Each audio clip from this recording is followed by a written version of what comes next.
Cheese Mozas, just when I thought that this whole Liam Payne thing was wrapped up, it looks like there has been new information that has been put out there. And guys, it's even sadder than I even initially thought, and we gotta talk about it. Now, here's the tea and what everybody is saying right now. We obviously know that Liam Payne fell from the balcony, and that's how he lost his life. But there was a lot of speculation on how that actually happened. If he just passed out, if he had, done it on purpose or whatever it may be. And even though they had ruled out self-harm, they were still trying to figure out what exactly could have led to all of this happening. Now, apparently there was surveillance cameras around the area and they actually spotted what happened. And with that and all the first-person accounts, they were able to piece together the story. In a recent photo that I'm not going to put here because I found extremely disturbing, and I'm sure a lot of people will too, it was seen that Liam Payne was being dragged from the lobby of the hotel by employees back into his room. The story goes that he was later locked into that room so he would not harm anyone around him. Now, if you know anything about Liam Payne, I've seen any of his interviews, you know that he has said multiple times that it was the worst thing that had ever happened to him, because when he was in One Direction, they used to lock him up in hotel rooms,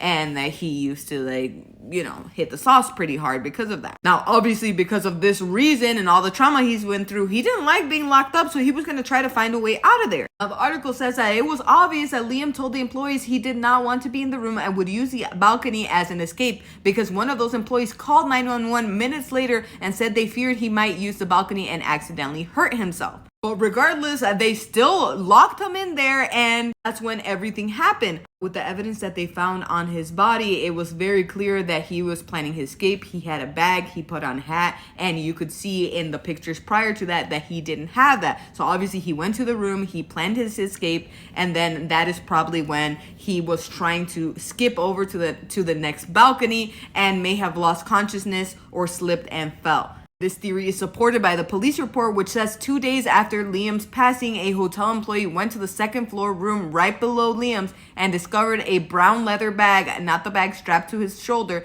on the balcony with a note inside that said "For Liam," along with various paraphernalia and alcohol. The report says the bag belonged to Liam, so presumably he dropped the bag down to the second floor balcony before attempting to drop himself. Now, I don't know about you guys, this just makes it so much worse, because in his final moments, he felt trapped and he felt like the only way he could get out of there was doing something that dangerous. Now, I can only imagine what he was thinking in those final minutes and the desperation that he was feeling, and that just feels so terrible. And I feel like they should do a lot more than arresting those 3 people for that whole thing that happened with him. I feel like the whole entire hotel should get sued and liable for everything that just happened. But anyways, guys, I'm curious to know what you guys think about this. Let me know down below in the comments, and don't forget to like and follow for more gossip, cheese, and all things tea.